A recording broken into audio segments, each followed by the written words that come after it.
Ya teman-teman, kembali lagi di sharing yang insya Allah pada. Nah di video kemarin itu Pak Edi sudah men-sharingkan bahwa ada warisan yang bukan warisan atau berupa ilmu Pak Edi ya, ilmu atau apa ini? Nah ilmu ya, bukan ilmu tanpa belajar orang itu tahu. Nah jadi punya kelebihan karena belajar tapi diturunkan dari pendahulunya. Nah, sekarang aku mau sedikit minta sharing dari kalian itu pengalaman dia ketemu sama orang ya atau siapa teman dia itu dapat warisan atau nah boleh Pak Edi salah satu, dua atau tiga lah, salah satu dulu kalau bisa yang paling paling ceritanya paling oke lah dulu. Ya gini, saya pernah udah nanganin itu salah satu titisan atau warisan macan ya. Oh macan. Ya, karena dia itu udah nggak mau lah untuk diikutin seperti itu nggak mau, dan dia akan memikirkan turunannya dia. Intinya jadi cukup saya aja, jangan sampai turun-temurun ke anak saya. Oke, tadi saya cut sebentar. Jadi yang mau diceritakan Pak Edi ini adalah dia dapat titisan atau warisan, tapi dia ibaratnya nggak nyaman dan pengen melepas. Ya. Nah oke, lanjut tadi. Ya, jadi intinya di sini satu titisan atau warisan itu nggak bisa dihilangkan sama teman-teman, hilang dengan begitunya, karena itu udah mendarah dagingnya Mas. Turun-temurun ya. Dari turun-temurun nggak semudah itu. Otomatis apa yang dilakukan untuk menghilangkan hal itu kan apa namanya banyak tantangan. Banyak tantangan terhadap orang itu sendiri yang mau menghilangkan, termasuk yang nangani untuk menghilangkan itu juga. Ya contohnya ya badan pasti sakit. Bisikan itu udah luar biasa Mas. Ya, bisikan itu sangat luar biasa. Udah dia merasa sakit badan, seluruh badan pada sakit, merasakan nggak enak, kita mau lepas baju, mau dihilangkan, lepas baju hilang begitu nggak semudah itu Mas. Sebenarnya namanya kita untuk mengkat warisan atau titisan supaya nggak turun-temurun, nggak menjadikan suatu mata rantai, sebenarnya itu kan bukan karena kita mau menghilangkan gitu aja, kita menjaga jarak Mas. Kalau warisan itu nggak susah, kalau mau dihilangkan susah, karena bukan karena belajar ilmu, karena ada semacam suatu titisan itu istilahnya perjanjian. Gitu ya. Ada suatu perjanjian dari sana, tolong jagain anak cucu turunan saya. Nah di sini kita bukan karena mau menghilangkan semerta bersih begitu, enggak Mas. Jadi untuk menjaga jarak yang tadinya bisa masuk, kita ada jarak berapa meter, dia nggak akan masuk. Jadi dia ikutin hanya batas di belakang, ada batas-batasnya. Tidak dia akan masuk ke dalam mempengaruhi pola dia. Dan itu juga harus dibantu niatnya dia. Kalau yang kejadian yang kayak dialami itu gimana? Ya itu tadi niatnya ya kita tanyakan dulu, niatnya benar sungguh-sungguh ikhlas enggak karena Allah Ta'ala ya. Kalau memang dia niatnya sungguh-sungguh ikhlas ya kita bantu. Nah ya bantu dari segi ibadahnya harus dirajin, zikir segala macamnya harus rajin juga, niatnya sungguh-sungguh untuk mempengaruhi hal-hal yang ada di dalam tubuhnya dia. Nah otomatis dia akan berontak loh Mas, akan mengadakan perlawanan itu secara fisik Mas. Sebenarnya bukan dia yang lawan tapi unsurnya dia. Iya kan karakternya itu, gerakannya itu udah kayak macan menyerang kita. Unsur tadi. Iya karena berhadapan itu kan sentuhan langsung nih. Nah itu dia akan melakukan suatu pergerakan penyerangan, menyerang. Nggak mau nggak menyerang, nggak mau istilahnya bahwa tuan saya mau dipisahkan dengan saya kan. Nah tapi bagaimanapun juga ya harus niat baikkan dulu si anak ini untuk kedepannya ya istilahnya ya bukan karena saya harus sifatnya, kita kan hanya menuntun ngasih arahan jalan terbaik lah. Semuanya tergantung dia gitu ya. Iya semua tergantung dia, mau perlindungan sama Allah, mau ampunan sama Allah. Insya Allah nanti kalau misalnya udah dijaga jarak itu kan ada tahap pertama, kita kan tahapannya istilahnya awal pertamanya pelemahan dulu Mas. Pelemahan unsur tadi ya. Pelemahan awal mulanya pelemahan unsur yang ada di dalam tubuhnya. Emang awal mulanya luar biasa, nggak semerta-merta langsung sikat habis, nggak begitu, itu proses, butuh waktu. Kalau dipaksa begitu yang itu bisa. Nggak bisa. Bahaya Mas, bahaya. Bisa hilang namanya ya. Bahaya. Karena apa? Kita lemahkan dulu prosesnya. Kan otomatis dia ada perlawanan. Udah lama-lama berapa kali pertemuan, proses. Kalau udah semakin lemah, baru kita cerita lagi dengan pembersihan badannya dia. Nah, semakin pembersihan ke sana, kita lanjutkan lagi polanya lagi, kita penutupan misalnya. Cuma di sini bukan berarti nggak ada hilang 100% hilang, enggak. Cuma kita hanya menjaga jarak itu. Kalau warisan atau tidak nggak bisa dihilangkan begitu aja. Kita menjaga. Lama-lama jaraknya makin jauh. Ya, terus dia ada niatan udah nggak mau menerima lagi gitu. Lama-lama begitu ya, proses berarti. Kalau udah jaga jarak, dia dikuatkan dengan imannya dia. Wah, imannya makin kuat berarti makin jauh. Sikap tubuhnya dia dipagerin, otomatis nanti turunannya dia udah nggak akan lama-lama cukup jauh. sampai di dia. Bagaimanapun juga namanya ilmu-ilmu itu sangat warisan. Iya, awal mulanya. Tapi ya, pada dasarnya nanti akan merugikan diri sendiri, Mas. Pada dasarnya akan merugikan diri sendiri. Ya itu kan suatu permainan. Dan turunannya juga ya. Permainan. Ya kalau istilahnya apa ya, itu kan namanya titisan itu kan banyak karakternya sih, Mas. Ada yang dasar ganas, kalau memang dasar ganas ya turunan-turunan akan dimakan sama dia. Jadi makanan gimana? Dimakan secara ininya dimakan. Oh, secara oke. Dimakan. Bukan makan itu ya teman-temannya. Jadi kalau dimakan misalnya dari orang segi punya ilmu, ketika ya nanti kamu punya turunan akan sama akan makan. Semakin dia makan turun-turunan itu kan dia akan menjadi hebat. Iya ya. Terus itu prosesnya berapa lama Pak Edi bisa dia kita sampai? melihat di sini prosesnya itu awal pertamanya adalah pelemahan dari unsurnya. Sekiranya kalau kita lihat unsurnya dalam perlawanannya dia udah nggak berdaya dan selesai, ini ya baru kita melakukan untuk pemandian, pembersihan, Sucian ya. Pembersihan dalam tubuhnya dia. Selesai itu baru kita tutup dengan doa-doa. Tetap ya. Iya. Jadi Edi tentunya nggak sendiri ya, ada guru dan pasti dibantu dengan teman-teman karena ya. apa? Itu kan sangat berbahaya buat diri sendiri. Iya. Karena perlawanan dengan fisiknya apa sih? Iya. Perlawanan dengan hal yang nggak kelihatan itu lebih bahaya daripada yang kelihatan. Fisik karena apa? Ini kan masuk ke tubuhnya dia. Dia kayak berantem, Mas. Monjok apa segala macam itu udah jelas-jelas. Ada fisik lah misalnya. Karena penyeberangannya itu kan. Iya. Itu pergerakannya. Yang sakit orang ya. Iya. Itu baru apa itu macam. Ada juga titisan pendekar ya gerakannya seperti pendekar. Kalau yang tadi Pak Edi sharingkan yang macan itu sekarang gimana? Ya alhamdulillah, Mas. Sudah agak jauh ya.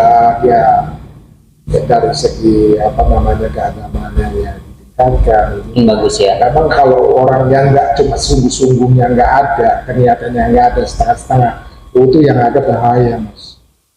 Badannya semakin dikucek, Mas. Dari bisikan luar biasa, dia nggak, emang enak mau melepas begitu, nggak sih apa istilahnya nggak semudah itu, nggak semerta-merta lepas baju ini enggak. Badannya dibikin sakit, Mas. Badan dibikin sakit, bisikan yang luar biasa, kepala udah kayak mau. Iya, kalau udah nggak kuat malah bahaya. Karena apa? Kalau setengah-setengahnya, karena ini unsur ini nggak akan diam begitu, dia akan bermain nantinya. Akan bermain ibaratnya. Bagaimana caranya supaya gue nggak lagi karena supaya dia itu nggak pergi dari tuannya itu ya, nggak mau dipisahkan dengan tuannya, mau menghambat terus. Ya bagaimana mau menghambat apapun, namanya manusia dengan unsur nggak bisa lah. Lain unsur kan istilahnya lain dunianya berbeda. Dunianya berbeda. Tapi kan kebanyakan orang happy aja dengan adanya. Gue merasa punya backing loh. Iya. Hebat loh kan. Gue ada di belakang gue yang bantuin gue ada kan. Tapi itu kan nggak ada gunanya buat apa saya kan untuk banyak mudaratnya jadi apalagi buat dirinya sendiri dan keluarga. Dia merasa bukan karena kekuasaan Allah, karena merasa ada di belakang saya. Benarnya gitu, Mas. Jadi itu yang tadi yang macan tadi berapa lama tuh? Itu kita kurang lebih bisa ada 2 bulan 3 bulan. Baru mulai ya, mulai jauh ya. Reaksinya luar biasa, reaksinya, fisikannya. Karena apa unsur kodamnya yang dalam tubuhnya yang biasa selama ini melindungi dia enak banget lu mau ngelepasin gua gini gitu dulu udah gua menjaga sekarang gua mau tinggalin gitu aja marah, Mas. Nggak bisa. Karena ada itu tadi ya perjanjian sebelumnya yang udah jagain dari zaman sono sama sini, masa tiba-tiba sampai di sini gua mau diusir lah, berarti gitu ya. Sama aja kita mau perang itu nggak bisa, berusaha untuk melawan itu nggak bisa itu otomatis, Mas. Itu pasti reaksi, Mas. Orang yang punya ilmu itu bisa apapun dihadapkan untuk bilang pasti akan melakukan reaksi untuk perlawanan itu betul, Mas. Itu bukan karena perlawanan yang secara unsur nggak kelihatan nyata, karena pinjam fisiknya dia untuk menyerang kita. Menyerang kita itu nonjok apa segala macam luar biasa. Ya kita kan nggak cukup sekitar sekali, satu orang, bisa 2-3 orang dia produk dia lawan ya begal lah. Jadi sempat berantem secara fisik juga. Iya, lah bener-bener kayak orang nonjok. Ya kita harus bela diri juga hal kayak gitu karena hadapan kalau mereka kan nonjok kita kan tanpa sadar karena yang menggerakkan ada. Bukan dia. Lah kalau kita kan beda. Makanya kita harus hadapin berapa orang, bisa 5 orang untuk menangani hal itu. Tadi itu saya pikir itu musuh dia itu bukan adu fisik beneran loh. Adu fisik bener. Oh gitu. Bukan ngada-ngada. Dan benar. Pokoknya yang berhadapan dengan orang yang punya titisan, yang punya orang punya ilmu itu pasti adu fisik. Bukan adu fisik secara unsur ya nggak kelihatan kasat mata, bukan. Oh. Gerakan, iya benar-benar. Nah kayak gini Pak Edi, benar sentuhan gitu. Lawan bener mas. Cuman yang dilawan itu sebenarnya bukan dia, badannya dia. Karena di dalam tubuhnya kan ada yang menggerakkan. Di alam sadarnya dia. Dia mau nonjok mau apa kan dia nggak sadar. Lah kalau kita kan sadar. Iya. Ya otomatis kita harus melakukan dikeroyok kan. Harus ada pasukan. Ada pasukan untuk menjatuhkan dia. Gimana caranya? Karena apa? Semakin dia berontak, semakin dia bergerak, bahaya. Tenaganya berlipat-lipat itu mas. Tenaga setan. Tenaga yang bukan itu dia. Bukan hal biasa ya. Selain itu ada lagi Pak Edi? Itu salah satu yaitu ilmu macan. Ada juga ilmu titisan dari sorry sebelum itu ilmu macan berarti gestur gerak-gerakan ilmu-ilmunya itu benar-benar kayak menyerupai macan itu gimana? Iya, kayak gerakan. Nyakar lah, wow gitu. Ini gerakan itu kayak gerakan dia gerakan macan. Gerem, tangannya menggeram. Iya, kalau dia pendekar ya gerakan silat. Oh gitu. Silat, ya kan ada beberapa salah satu. Tapi itu ini nggak kayak di unsurnya kelihatan. Ya kalau untuk unsur karena dia kan udah untuk yang ini ya maksudnya bukan orang biasa ya. Kalau orang biasa pasti nggak bisa lihat. Ya kan udah masuk ke tubuhnya dia, pinjam raganya dia lah, menggerakkan dia. Tapi kan kadang-kadang ada yang punya kelebihan bisa unsurnya itu kelihatannya seperti ini. Tapi itu kelihatan nggak? Kalau kita melihatnya unsur itu yang masuk dalam tubuhnya gerakannya dia. Di alam sadarnya. Wujudnya apa nggak ada ya? Ya. Namanya juga unsur ya Pak Edi. Kalau berwujud berarti bukan unsur ya. Nah lanjut lagi Pak Edi. Tadi kan yang macan nih, satu lagi boleh Pak Edi. Nah kita pernah nangani ilmu titisan itu salah satu titisan suatu pendekar. Oh, pendekar. Itu sableng. Wah luar biasa itu mas. Mengangkat perlawanan bahkan ya kita gitu waktu nangani hal itu dalam 1 minggu kita bikin sakit mas. Siapa nih? Saya. Oh gitu yang saya. Sama teman-teman juga? Iya semuanya. Pokoknya berkecimpung dengan ini itu kesangkut semua sakit. Bukan kita aja. Tadi saya baru mau nanya. Sakit. Kadang kita bikin sakit. Sakit itu udah nggak jelas, nggak enak, rasanya nggak karuan, ngambang segala macam. Termasuk istri saya juga kan. Istri saya ibaratnya nggak tahu menau, nggak tahu. Tapi kan itu kan dalam kalangan rumah saya, di rumah saya. Istri saya nyiapin makan. Dia namanya tamu, dijamu. Tapi itu karena imbas juga loh mas, jangan salah. Karena imbas. Nah, mereka juga setelah tangani itu nggak ada seminggu sakit juga. Sampai-sampai yang detik terakhir itu yang saking hebatnya dia sampai nangis. Ya nangis. Yang nangis itu siapa? Menangis sedih ya. Yang nangis unsur kodamnya itu. Unsurnya. Tapi kan terbentuk masuk dalam tubuhnya dia. Dia merasa sedih. Sedihnya kenapa? Mungkin sekian tahun, sekian lama udah mendampingi dia, melindungi dia. Dengan keadaan sekarang ini saya dipisahkan, sebenarnya sangat berat. Kalau saya cerita sangat berat. Mereka juga nggak mau. Bahkan meneteskan air mata yang dia menangis. Itu nangis, benar-benar nangis dia. Tapi kan nangisnya unsur itu kan meminjamkan raganya dimasukin itu tadi, benar-benar nangis itu. Tapi yang ngomong bukan dia ya? Iya, nangis sedih. Ibaratnya udah kita kan bukan karena dikatakan jahat untuk, ya kita udah beda alam lah, jangan masuk. Bagaimanapun dia orang-orang yang kena titisan itu memang nggak tersiksa-siksa juga. Kadang-kadang punggungnya berat, merasa kayak digendongin apa segala macam. Itu ada kendala-kendala yang nggak wajar dalam tubuhnya, dia pasti merasakan mas. Nah di situ. Tapi makanya di sini kalau kita menghilangkan bertemu menghilangkan begitu aja pasti ya luar biasa tantangannya. Berarti yang unsur tadi itu ada rasa ini juga ya, maksudnya ibaratnya kayak udah sekian lama bersama terus mau dipisahkan, mungkin sedihnya itu gak sih? Dia merasa sedih, merasa kehilangan. Iya, tapi kan emang sebenarnya kan nggak boleh. Ya memang intinya secara agama mah nggak boleh. Boleh.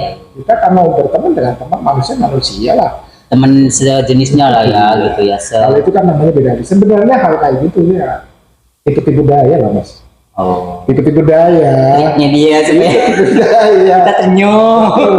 Ada pinter ya. Dengan cara dalil melindungi apapun, kalau kita sebagai agama, orang beragama mau dilindungi apapun, ya satu hanya Allah, lindungi sama Allah. Nggak ada istilahnya lindungi lain selain Allah. Dengan jin setan aja bikin manusia yang menciptakan, kok kenapa kita harus berpaling dengan Allah? Kan begitu mas. Kalau secara sehatnya aja kan, ya mau itu kan budaya biar manusia itu terprosok ke jurangnya dia, kan gitu tujuannya. Jadi ya, cara-cara begitu. tadi saya udah positif thinking aja, berarti itu baik dong Pak Edi gitu kan, ternyata tipe Emang awal mulanya baik mas. supaya ternyum ya. Orang-orang kayak gitu kan awal mulanya memang baik. Suruh sholat dia, memang kadang-kadang dia nyuruh sholat juga, suruh zakat juga, suruh macam-macam lah istilahnya, nggak boleh takabur gitu. Memang ya ria. Oh, iya. Supaya orang itu yang manis-manis aja ya. Iya, jadi dibalik medianya si unsur itu nyuruh begitu tuh ternyata nggak sepenuhnya benar ya Pak Edi. Ya arahannya kan membantu sesama. Kan. Biar nanti begini-begini Pak, berarti betul, udah beda ya. Betul. Yang namanya membantu kan nggak ada pamrih ya kan? Iya, begitu kan bisikan. Orang bisa karena ada bisikan itu lah, tanpa dia belajar, dia tanpa tahu ada melindungi dia. Kadang-kadang orang dilempar, dikeroyok berapa orang, saya nggak punya ilmu, saya nggak belajar kok. Orang pada mental semua, saya dipegang mas saya, karena ada yang lindungi, itu namanya titisan atau ilmu warisan. Tanpa orang itu tahu, tanpa sadar.